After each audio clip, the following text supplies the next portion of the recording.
저와 함께 한 목소리로 합독하겠습니다. 시작.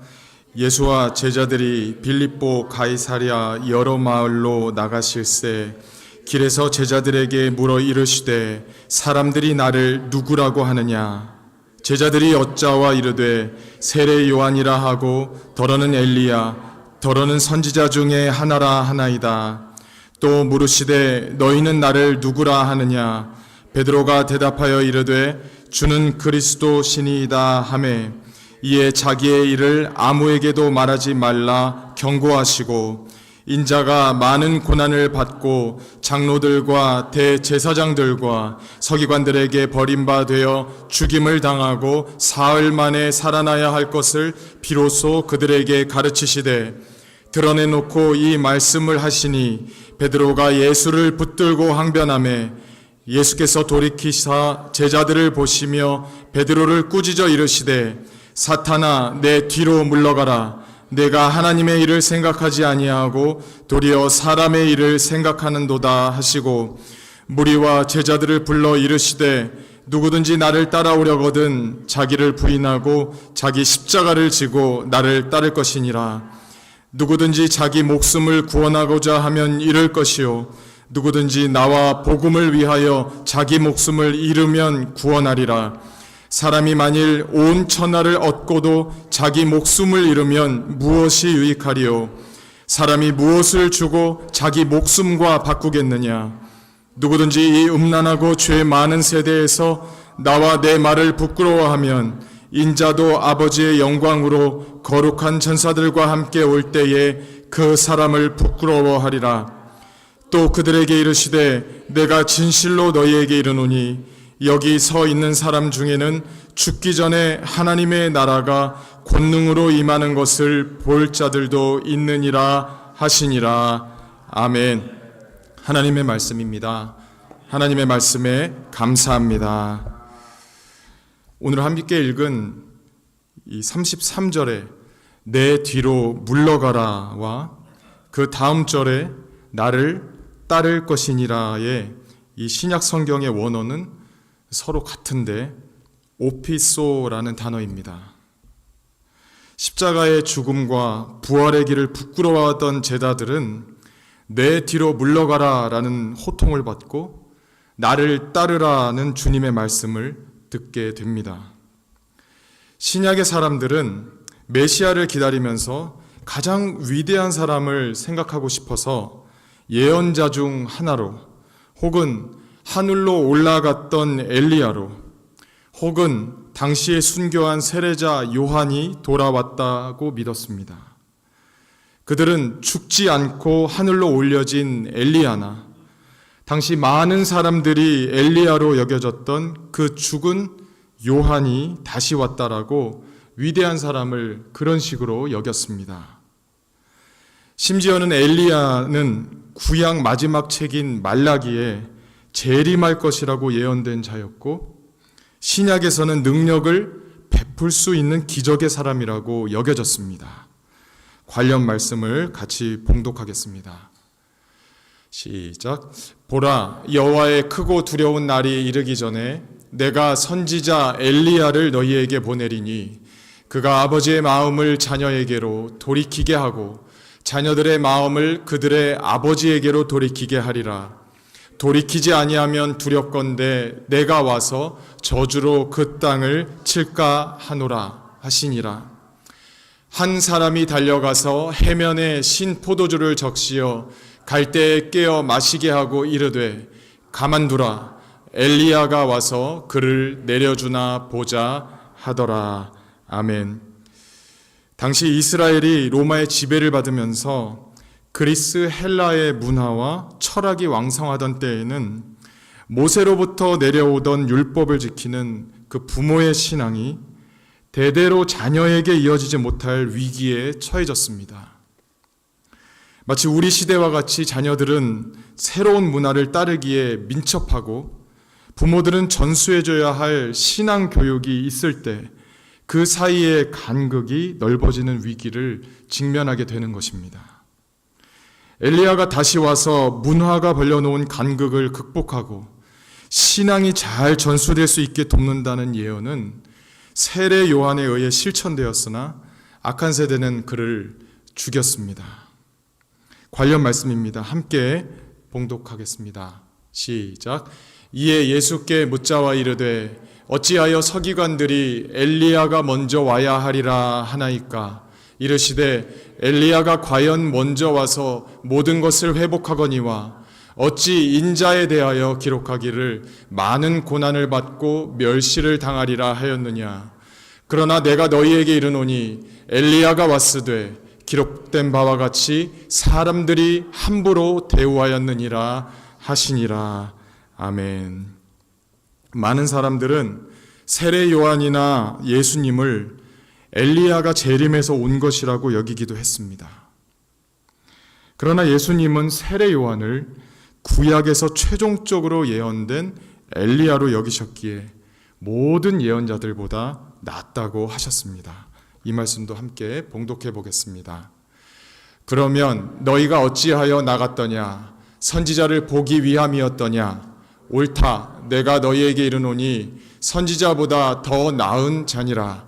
모든 선지자와 율법이 예언한 것은 요한까지니 만일 너희가 즐겨 받을진대 오리라 한 엘리야가 곧 이 사람이니라. 아멘. 이 세례 요한은 말라기에서 예언된 대로 부모와 자녀 세대의 회복을 이루지 못하도록 헤롯 안디바에 의해서 목배임을 당하게 되었습니다.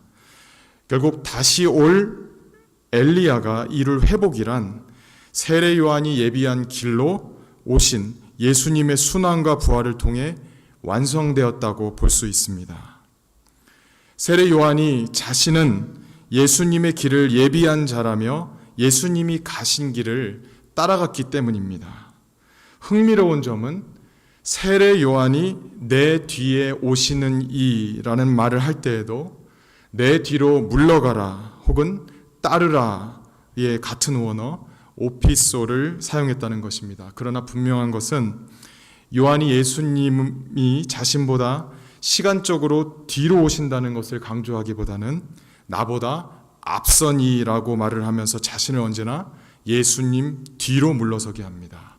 이 말씀을 함께 한번 읽어볼까요? 시작. 이튿날 요한이 예수께서 자기에게 나아오심을 보고 이르되 보라, 세상 죄를 지고 가는 하나님의 어린 양이로다. 내가 전에 말하기를 내 뒤에 오는 사람이 있는데 나보다 앞선 것은 그가 나보다 먼저 계심이라 한 것이 이 사람을 가리킴이라. 아멘. 여기서 세상 죄를 지고 가는 하나님의 어린 양이라는 이 세례 요한의 고백에 그가 예수님이 가시는 십자가의 길을 뒤에 서서 따라가려고 하는 것을 볼 수가 있습니다. 세상 죄를 지신다는 것은 예수님께서 십자가를 지신다는 의미일 것입니다. 죄를 대속하기 위해 어리고 죄 없는 양이 죽은 것은 십자가에서 피 흘려 죽으신 하나님의 어린 양 예수님을 가리킵니다. 예수님은 사람이 만들어낸 희생양이 아니라 하나님의 어린 양이며 태초부터 말씀으로 하나님과 함께 계신 성자 하나님이십니다. 구약의 마지막에 예언된 다시 올 엘리야가 세례 요한이었고 그가 섰던 위치는 예수님의 뒤입니다. 그리고 항상 예수님을 자신보다 앞에 계시니 먼저 계신 이로 두는 것을 우리도 본받아야 함을 믿습니다. 예수님을 나보다 앞선 이로 먼저 계신 이로 인식하며 예수님 뒤로 물러서서 따라가는 저와 여러분이 되기를 축복합니다. 아멘. 예수님이 너희는 나를 누구라 하느냐의 질문에 대한 베드로와 제자들의 대답처럼 입술로만 주님을 시인하는 것은 마귀가 오히려 더 잘합니다. 예수님은 그러한 입술로만 하며 결국 따를 의지가 없는 고백은 악한 영인 더러운 귀신들이든지 제자들이든지 그런 고백을 퍼뜨리지 말라고 제재를 하십니다. 함께 관련 말씀을 봉독해 보겠습니다. 더러운 귀신들도 어느 때든지 예수를 보면 그 앞에 엎드려 부르짖어 이르되 당신은 하나님의 아들이니이다 하니 예수께서 자기를 나타내지 말라고 많이 경고하시니라. 또 물으시되 너희는 나를 누구라 하느냐? 베드로가 대답하여 이르되 주는 그리스도 신이이다 하매 이에 자기의 일을 아무에게도 말하지 말라 경고하시고. 아멘. 결국 제자들은 입술로만 표현하는 믿음의 수준이었던 것이 확인됩니다. 바로 그 믿음의 고백 후에 그들이 주님이 보여주신 십자가의 길을 항변하면서 믿기를 버거워하는 것을 보면 알 수 있습니다. 오늘 우리가 예배에서 함께 부른 주가 보이신 생명의 길의 작곡자 박정은 씨는 복음성가 대회에 참여하는 등의 활동을 해왔었습니다. 주가 보이신 생명의 길이라는 찬양을 작곡할 당시 그녀의 상황은 교회적으로는 내부에 문제가 있었고 개인적으로는 진로에 관련하여서 선교사 혹은 교회 음악 전문 사역자로서의 길을 가야 하는지 아니면 평신도로 지낼 것인지 등 복합적인 문제로 버거워하면서 믿음이 약해지던 중에 욥기 23편 10절 개역 한글판인 나의 가는 길을 오직 그가 아시나니 그가 나를 단련하신 후에는 내가 정금같이 나오리라 의 말씀을 의지하여 곡이 탄생하게 되었습니다. 당시 박정은 씨가 섬기던 교회 내부적으로 우선 불려지기 시작한 곡으로 약 30년 전부터 오늘날까지 성도들 사이에 불려지는 찬양입니다.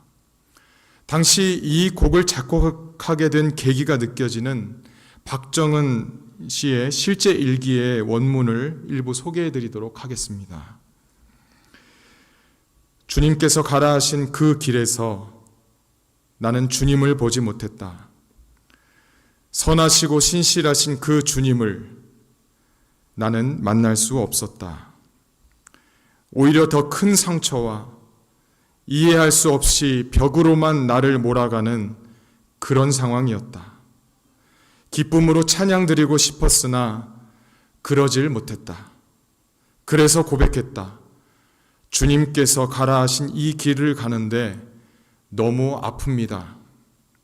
주님 때문에 아픈 거라면 이해도 가고 세상과 맞서겠지만 주 안에 있는 사람들과 환경으로 인해 너무 아픕니다. 이해할 수조차 없습니다.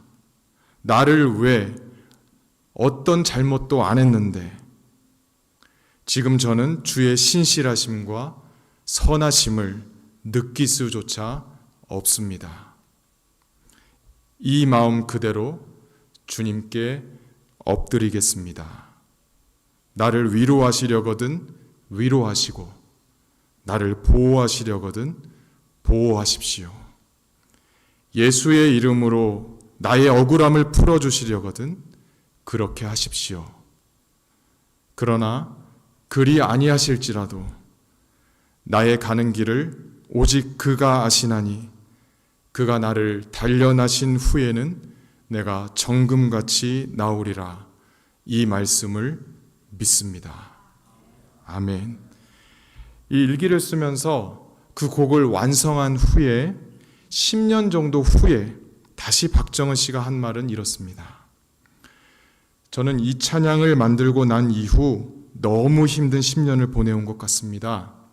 어쩌면 정말 이 찬양을 작곡한 사람답게 만드시고 싶으셨는지도 모르겠습니다. 이 10여 년을 그 이후에도 힘들게 보내고 나서 정금같이 나온 자신을 발견하게 된 것 같습니다. 결국 예수님의 뒤로 서서 그 길을 가는 동안 단련되느라 10년을 더 힘들게 보내게 된 것입니다. 이제 예수님에게도 그리고 제자들에게도 가장 힘든 시간이 다가왔으니 십자가와 부활의 일을 맞닥뜨린 것입니다. 예수님은 이제 더 이상 비유로 제자들에게 가르침을 주시던 어떤 여유가 없어 보이십니다. 제자들만 알아듣게 비유를 사용하시던 방법 말고 최대한 분명히 말씀하시며 제자들이 가야 할 길을 제시하십니다. 하지만 십자가와의 죽음과 부활이라는 길을 가시려는 예수님께 대항하여 제자들은 다른 의견을 내세웠습니다. 도저히 그 길은 못 버틸 것 같았기 때문입니다. 그러나 예수님의 내 뒤로 물러가라는 호통은 그들로 하여금 주님이 가시는 십자가의 길을 따라가게 하셨습니다. 예수님은 비유로 말씀하시지 않고 이제는 때가 되어서 비로소 제자들에게 십자가의 길을 드러내놓고 가르치신 것입니다. 그러므로 사탄처럼 십자가의 도를 부끄러워할 것이 아니라 예수님 뒤로 물러가 따라가야 갈 길입니다. 십자가의 길, 즉 사망과 부활의 과정은 제자들이 가기에는 버거운 길이었지만 예수님 뒤로 호통받으면서라도 따라야 할 유일한 길인 줄 믿습니다. 예수님을 따른다는 의미는 곧 예수님 뒤로 물러서서 십자가의 길을 따라가는 것입니다. 앞서 설명드렸듯이 오늘 본문 33절에서 예수님이 베드로더러 내 뒤로 물러가라 하시는 호통은 그 다음 절에 예수님께서 자기를 부인하고 자기 십자가를 지고 나를 따를 것이니라 하신 말씀과 그 원어가 같습니다. 즉 사탄을 쫓아버리다라는 의미라기보다는 십자가의 길을 버거워하는 약한 마음은 사탄이 하는 짓이라는 호통을 받고 너희는 예수님 뒤로 서서 따라가는 길에 서라는 의미입니다. 십자가의 도를 버거워하는 낙심된 마음을 제자들에게 준 사탄을 꾸짖으시는 것입니다. 그리고 내 뒤로 물러서서 따라오라는 것입니다.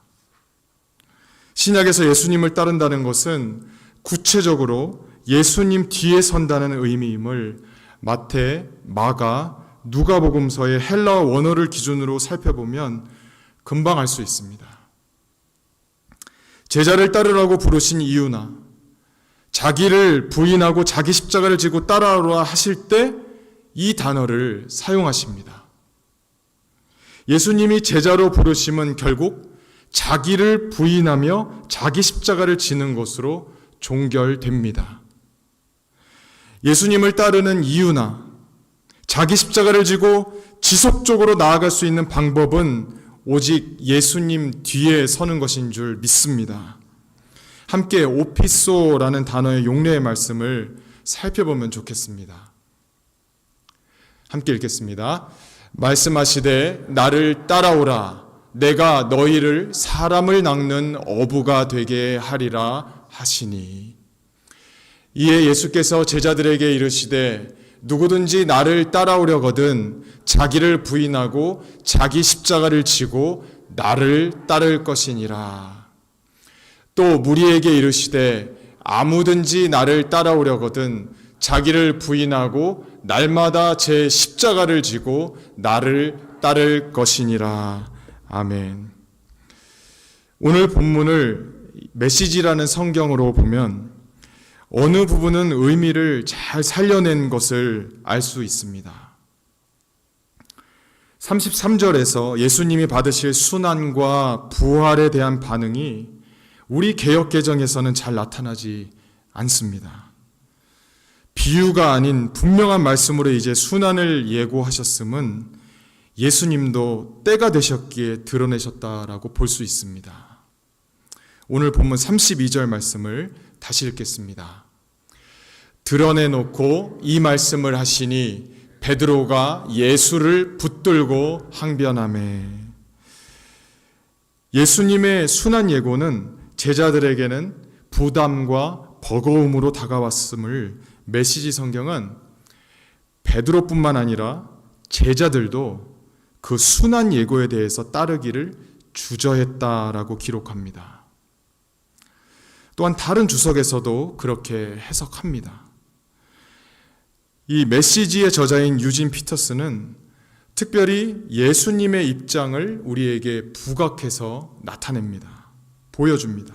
즉 예수님을 붙잡고 항변하는 베드로뿐만이 아니라 그 순한 예고를 분명히 들은 후에 다른 제자들 또한 그 길을 더 이상 믿고 따르기를 주저했음을 보여줍니다. 그래서 예수님이 베드로에게 호통하시며 전체를 일깨워 주신 것입니다.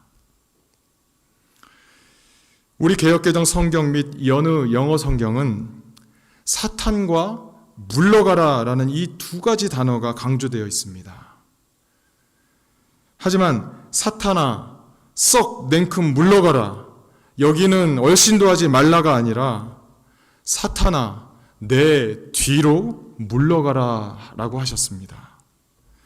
그러므로 제자들은 우리에게 사람을 낚는 어부로서 소명을 주실 때 예수님께서 내 뒤로 따라오라던 그 말씀을 떠올렸을 것입니다.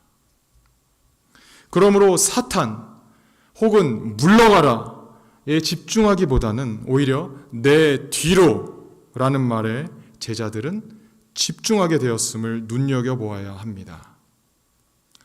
그리고 예수님은 그 다음 절에서 분명히 자기 부인과 자기 십자가를 말씀하시며 나를 따를 것이니라 라고 다시 분명히 가르쳐 주십니다. 그 관점으로 오늘 말씀을 다시 해석해 보면 베드로에게는 나를 붙잡고 못 가게 하지 말고 내 뒤로 서서 나를 따라오라가 될 것입니다. 또한 다른 제자들에게는 밝히 드러난 순환과 부활의 길을 주저하지 말고 믿고 따르라는 호통이 되는 것입니다. 사탄과 물러가라라는 말은 그만큼 순환을 거쳐서 부활에 이르는 길이 어렵기 때문에 약하고 낙심하게 만드는 장본인인 사탄을 예수께서 강하게 물리치시면서 예수님 뒤로 우리는 물러서서 주님을 따르라는 뜻으로 받아들여야 할 것입니다. 잘 아시다시피 사탄은 나갔다가도 다시 들어옵니다. 악한 영 하나가 어떤 사람에게 잠시 나갔다가 다시 돌아와 보니 더 많고 더 악한 영 7이 들어와 살기 좋아졌다라는 표현도 있습니다. 예수님을 붙들고 항변하거나 예수님이 분명하게 가르쳐 주신 길을 가기에 주저하며 불신하게 되는 것은 이 박정은 작곡가나 오늘 본문의 제자들을 보면 누구에게나 일어나는 부담이며 곤욕이라는 것이 사실입니다. 하지만 오늘 내 뒤로 물러가라는 예수님의 호통은 주님 뒤로 정신이 바짝 들도록 속히 가서 따라가게 해주십니다. 기차는 크게 기관차, 객차, 화차로 구분할 수 있습니다. 기관차는 동력을 제공하는 기차의 머리로서 제일 앞에 위치합니다. 객차는 사람을 싣고 화차는 화물을 싣고는 기관차 뒤에 붙은 열차입니다. 기관차가 인도하는 대로 열차는 따라가게 됩니다.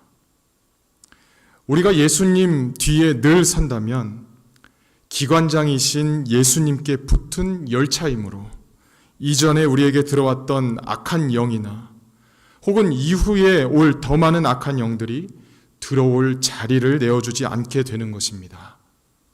관련 말씀을 함께 봉독해 보겠습니다. 시작. 더러운 귀신이 사람에게서 나갔을 때에 물 없는 곳으로 다니며 쉬기를 구하되 쉴 곳을 얻지 못하고 이에 이르되 내가 나온 내 집으로 돌아가리라 하고 와보니 그 집이 비고 청소되고 수리되었거늘 이에 가서 저보다 더 악한 귀신 7을 데리고 들어가서 거하니 그 사람의 나중 형편이 전보다 더욱 심하게 되느니라. 이 악한 세대가 또한 이렇게 되리라. 아멘.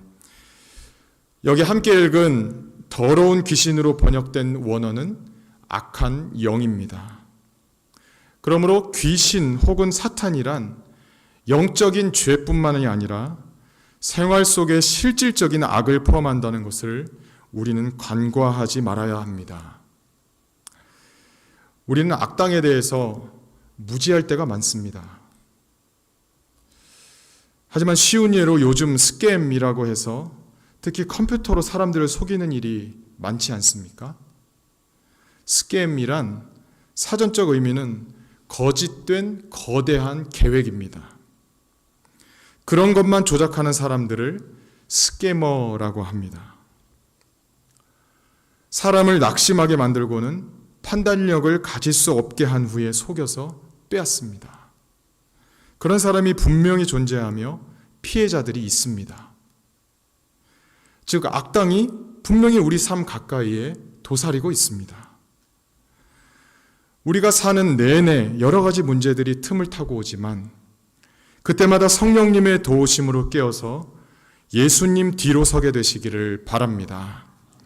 아멘. 악한 영 혹은 사탄으로 인한 악한 세대는 예수님 때나 지금이나 현실을 형용하는 말입니다. 오늘 본문의 사탄이라는 예수님의 호통에 비추어 보면 악한 영은 바로 우리로 하나님의 일보다 사람의 일을 우선으로 생각하게 하여 예수님을 따르지 않게 만드는 자세를 의미합니다. 그러한 속임에서 우리를 호통으로 깨우쳐 주실 분은 예수님이시며 제자인 우리가 지속적으로 가야 할 방향은 항상 예수님의 뒤에 서서 그 좁은 길을 따르며 악이 틈타지 못하게 하는 것인 줄로 믿습니다. 악은 넓은 길을 좋아하기 때문에 반대로 우리는 좁은 길을 가야 하며 악은 넓은 문을 좋아하며 쉽게 놀고 먹으며 사람들을 속여 빼앗지만 반대로 우리는 좁은 문으로 들어가 정직하게 일할 때 풍성한 열매를 맺게 하시는 줄로 믿습니다. 예수님의 뒤로 서서 악한 자의 길은 따르지도 서지도 앉지도 마시기를 바랍니다. 예수님이 우리에게 호통하시기 때문입니다. 내 뒤로 물러가라. 함께 시편 말씀을 읽겠습니다. 복 있는 사람은 악인들의 꾀를 따르지 아니하며 죄인들의 길에 서지 아니하며 오만한 자들의 자리에 앉지 아니하고. 아멘. 복 있는 사람이 앉고 따르고 서야 할 자리는 오직 예수님의 뒤인 줄로 믿습니다. 우리는 주님의 길을 가다가도 예수님 뒤에 서지 못하고 벗어날 때가 있습니다. 내가 생각한 길이 아니기 때문에 믿음이 약해지고 버거운 것입니다. 하지만 다시 예수님 뒤로 설 수만 있다면 자기 십자가를 지고 자기를 부인하는 열매를 맺게 될 것입니다. 예수님 뒤로 서서 따르는 길만이 마치 용광로를 통하여만 순금이 되어 나오듯이 단련된 정금으로 나오게 될 줄로 믿습니다. 오늘 예수님의 말씀에 의하면 우리가 예수님의 뒤에 위치하는 것에서 벗어나면 우리는 자기 목숨을 구하는 데만 초점을 맞추게 살게 되어서 결국 생명을 잃게 됩니다. 하지만 예수님 뒤로 물러가면 복음을 위해 목숨 바쳐 살게 됩니다. 이 자세야말로 오늘 박정은 작곡가가 가졌던 자세이고 제자들이 갔던 길입니다. 우리에게 목숨보다 소중한 것은 없습니다. 목숨의 구원을 주는 길과 진리와 생명은 오직 예수님 뒤에 서서 따르는 것에서 옴을 믿습니다. 예수님은 표적을 구하는 세대를 악하다라고 하셨고 그것을 귀신이 더 많은 귀신을 데리고 늘 우리를 도사리고 있는 것에 비유하셨습니다.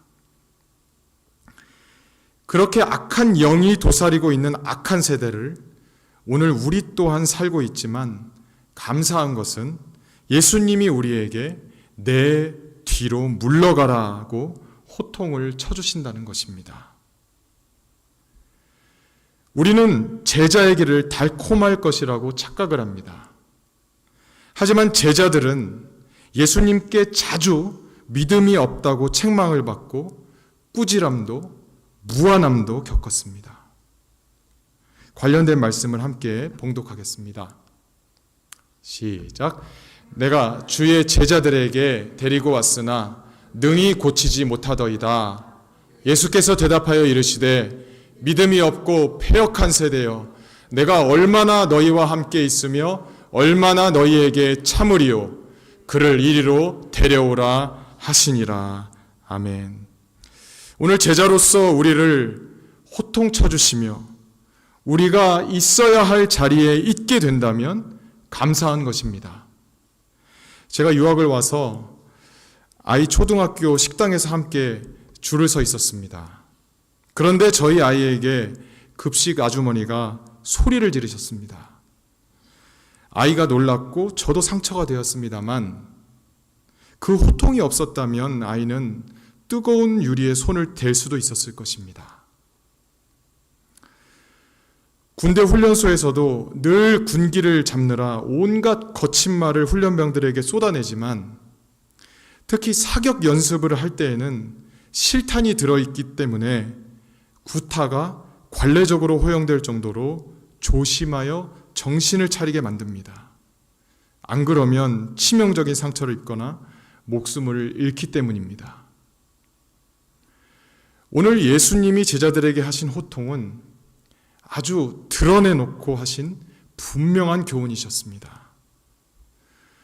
드러내놓고 분명히 종교 지도자로부터 당할 순환과 부활을 예고하신 만큼 내 뒤로 물러가라는 강력한 호통과 자기 십자가를 지고 따르라고 드러내놓고 소리치신 것을 제자들은 평생 잊지 못할 것입니다. 어쩌면 당장 그 당시에는 예수님의 뒤로 물러서는 것을 이해를 못했겠지만 예수님의 승천 이후에도 그들은 그 길만을 갈 수 있었고 복음서 이외에도 바울을 비롯한 모든 예수님의 제자들은 자신들이 예수님의 뒤로 물러서서 가는 그 길이 생명의 길이며 정금으로 나오는 길임을 오늘 우리에게 증명해 보였습니다. 저와 여러분이 살아가는 세대는 악한 영이 더 많이 들어오고자 틈을 노리는 시대입니다. 그 악이란 영적인 죄뿐만이 아닙니다. 실제로 사람을 속이고 빼앗아 절망시키고 죽게 만드는 악도 의미합니다. 예수님도 그러한 악에 의해 죽으셨지만 선이신 하나님에 의해 살아나셨습니다. 그러므로 악은 우리를 이길 수 없습니다.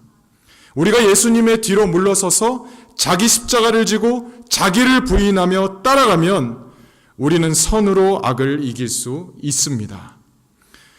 저와 여러분의 삶 속에 모든 악과의 싸움이 있습니다. 삶의 현장에서, 때론 교회에서, 그리고 가정에서 오직 예수님의 뒤로 물러설 수 있게 우리로 가야 할 자리를 명령해 주시는 그 호통을 따라서 예수님의 뒤로 물러서서 생명의 길을 가며 모든 악을 선으로 이기시기를 축복합니다. 아멘. 우리가 마침내 정금같이 나아가게 되는 단련된 제자의 길로 주님이 우리를 친히 인도해 주실 줄로 믿습니다. 그 길이 바로 오늘 9장 1절에서 예수님께서 진리라고 말씀하시는 죽기 전에 하나님의 나라의 그 통치의 능력을 맛보는 삶인 줄로 믿습니다. 예수님의 뒤로 물러서는 것이 진리임을 믿습니다. 함께 오늘 본문 마지막 절을 다시 읽고 합심해서 기도하는 시간을 갖도록 하겠습니다. 시작.